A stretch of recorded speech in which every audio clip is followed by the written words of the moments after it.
নির্জন ও আমার মেয়েটাকে মেরে ফেলেছে। ওর মতো জানোয়ারের বেঁচে থাকার কোনো অধিকার নেই। এই এদিকে আসো, আরিয়ানকে নিয়ে আসো, আপনি এখানে স্বাক্ষর করেন। কত বেল হয়ে গেছে, কিন্তু আমরা চলাকালীন সময় আপনি শহরের বাইরে যাবেন না, 30 তারিখে হাজিরা দেবেন। আর আমরা চেষ্টা করছি দ্রুত আপনার ওয়াইফের খুনিকে খুঁজে বের করার জন্য, আর নতুন করে জীবনটাকে সুন্দর করে সাজাবেন। আর এই যে আপনার জিনিসগুলো নিয়ে যান।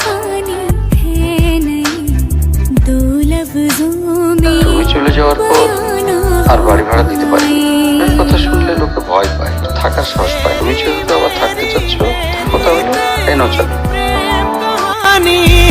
मुश्किल दो लफ्जों में ये बयान ना हो पाए। তুই কি বুঝে শুনে ডিসিশনটা নিচ্ছিস নাকি প্রেমে অন্ধ হয়ে গেছিস? না ভাই, আমি বুঝেই ডিসিশন নিছি। এতদিন অনেক দৌড়াইছি, একটু থেমে 2টা মুহূর্ত নিঃশ্বাস নিতে চাই ভাই। ঠিক আছে, তুই যা ভালো মনে করিস তাই কর। দোয়া করবেন ভাই। আসসালামু আলাইকুম। যদি কোনোদিন প্রয়োজন মনে হয় তাহলে এই ভাইটাকে একবার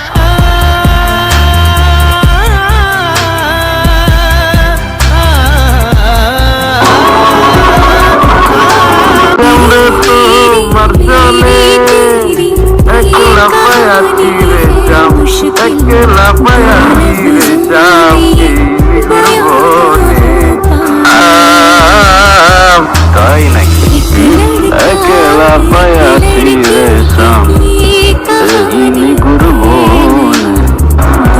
আসসালামু আলাইকুম। ওয়ালাইকুম সালাম। ওই দিন আর কে কে ছিল তোর সাথে? ভাই আমি কিছু জানি না ভাই, বিশ্বাস করেন ভাই। লস যাও। তুমি কি আমাকে ভালোবাসো? তোমার আর আমার ধর্মটা আলাদা আছে না। তুমি কি আমাকে ভালোবাসো? জীবন সবাই মিলে নামে যদি আমার প্রতি তোমার ভালোবাসাটা কমে যায় না, তাহলে থাকো, আমি চলে যাবো। কোথায় যাচ্ছ? বাবার পছন্দের ছেলেকে বিয়ে করতে। তুমি তো আর আমাকে ভালোবাসো না। অনেক ভালোবাসি। পরিবার তো মানবে না। না মানুক, সমাজ কি বলবে? আমাদের বাইরে চলে যাব। কত দূর? যতদূর গেলে তোমার আর আমার ছোট্ট একটা সংসার হবে। আগলে রাখতে পারবে? সারা জীবন। হ্যাঁ বলো। কোথায় আছো তুমি? এই তো বাজার করে বাসায় যাচ্ছি। আগে বলো, গুড নিউজ শুনবা না ব্যাড নিউজ? ব্যাড নিউজটাই আগে শুনি। ব্যাড নিউজটা হচ্ছে তোমার এখন থেকে মাঝে মধ্যেই বাজার করতে হইতে পারে। কেন? কারণ গুড নিউজটা হচ্ছে নতুন চাকরিতে তোমার হাজবেন্ডের কাজের অনেক চাপ থাকবে এখন থেকে। কংগ্রেচুলেশন। কিন্তু স্যার, আমি আর বাজার করতে পারবো না। যত রিচি হোক না কেন, বাজার কিন্তু আপনাকেই করতে হবে। কেন, কি হয়েছে? আরে ধর, আমি একদমই দামাদামি করতে পারি না।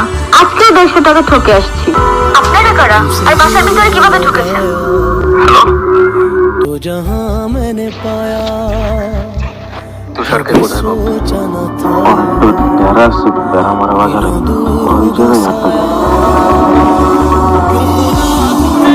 আরেকটু খাই ভাই, আরেকটু খাতে। ওটার কোনো খোঁজ পাইছি? 2 দিন ধরে টুটুল ভাইয়ের কোনো খোঁজই পাওয়া যাচ্ছে না। ভাই টুটুল ভাই কি বিপদে পড়ছে নাকি? চলো বলো, ফোনটাও বন্ধ করে রাখি, কে জানি কি করছে। শ্বশুরবাড়ির বিরিয়ানি খাচ্ছে। ধীরে তুই আমার তেরা এসে আমার সামনে বসে পড়লি। কেমন আছেন তুষার ভাই? আপনাকে তো চিনতে পারলাম না। এত নাটক করে লাভ নাই, সোজা পয়েন্টে আসি। কেন করলেন এসব? কি করেছি আমি? এই আপনি এখান থেকে জানতো সময় বেশি নয়, তার কথা এসব করলি তার নামটা বল চলে যাবে, না হয় তোকে উপরে পাঠিয়ে আরেক হান্নার খুঁজে। আমি আপনাকে চিনি না, আমি কিছু জানি না। আপনি কি আমার ছাইরা দিবেন? দোস্ত, তুই 3 দিন ধরে ফোন বন্ধ করে রাখছিস। কিন্তু আমি তো একটু বিপদে আছি বন্ধু। তুই কালকে সকাল 10টায় নদীর পাড়ে আয়, তোর লগে কথা আছে। লোক আমি নদীর পাড়ে দেখা করবো কোন দুঃখে? আমি আছি আমার জ্বালাই। কিন্তু তুই না আমার কাছে কিছু টাকা পাইতি। টাকা? তুই কালকে আয়, আসবো। আর শোন, তুই দয়া করে ফোনটা চালু রাখিস, আমি চলে আসবো। ঠিক আছে বন্ধু, রাখ। চলো, আপনি কি একা এগিয়ে যাবো? যাইতে বলতেছি, তুমি চলো। কি ভয় পাইছে? না ভয় পাবো কেন? আর আপনার ভয় পাওয়ার কি হলো? আমি তো আপনারা চিনিই না। আচ্ছা আপনি কই যাইবেন? চলেন না যাই, রাগাই দিয়ে আসি। এসব ফালতু কথা বলবেন না, আর আপনার ফালতু কথা শোনার টাইম আমার নেই। তুই আমার মারিস না, আমি তোরে দিব। তুষার আর টুটুল বাদে চতুর্থ ব্যক্তিটাকে, ওর বাপ দাদা খানদান পুরা বায়োডাটা আমার চাই। ভাই দেখ, আমি কিছু জানি না আর আমি কিছু করিও নাই। আরে আমি কিছু জানি না, আমি কিছু করি নাই। তোর দুই বন্ধুকে ওপারে পাঠাই দিস। সত্যি সত্যি বল, তোদের সাথে আজকে ছিল। তোকেও তোর বন্ধুদের কাছে পাঠাই দিব, ওরা তোকে খুব মিস করছে। বস আমার মায়ের না, আমি কিচ্ছু করি নাই।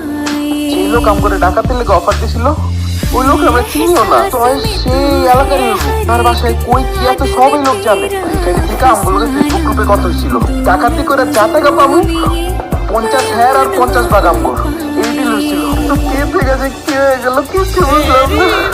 আমি বারবার না করছিলাম বাইরে না ভাই, আমি কিছু করি না। আমার জানটা ভিক্ষা ভাই। তোমার জেনে হয়তো তোদের কাছে এভাবেই জানটা ভিক্ষা চাইছিল, কিন্তু তোরা তো দেশ নাই, ভুল করে ফেলছস। বাকি তো অনিবার্য।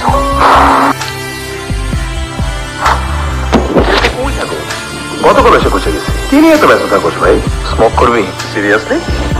মজা করার জায়গা বাস না। তুই কি সিরিয়াস? এসব কি বলতেছিস সারিয়ান? যে মানুষটুকু হায়নাগুলো জেনিকে আমার থেকে কেড়ে নিয়েছে না, ওদের আমি আমার নিজ হাতে শাস্তি দিয়েছি, শুধু একজন বাদে। কি বলতেছিস মনে? তুই জেল থেকে বেরোয় নিজেকে হিসেবের মধ্যে আবার জড়াই নিলি? বেশি না, একজনের থেকে কিছু হিসাব নেওয়ার বাকি। তারপর চলে যাবো বন্ধু, অনেক দূরে। যাই হয় যাক না কেন, তোর এই বন্ধু তোর পাশে আছে। বল না, ওকে তোর সামনে আনবো, তুই ওকে কুত্তার মতো মারবি। বন্ধু মারা ওরে, শুট করাল না,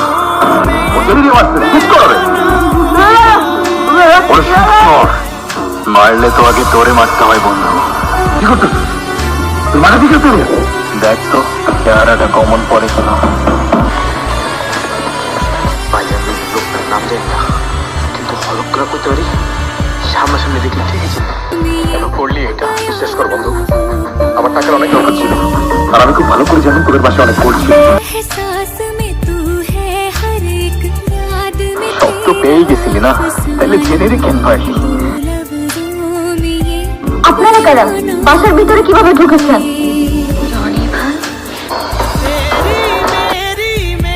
আমি তোর বন্ধু, আমার বলে তুই তোর জেল দিয়ে পাবি? তাহলে শুট কর। আরে সংস্কার মাইনে ভাড়া আমারে। তোরে আমি এত সহজে মারবো না। বাঁচতে ইচ্ছে করতেছে। গান ভিক্ষা চাইবি না?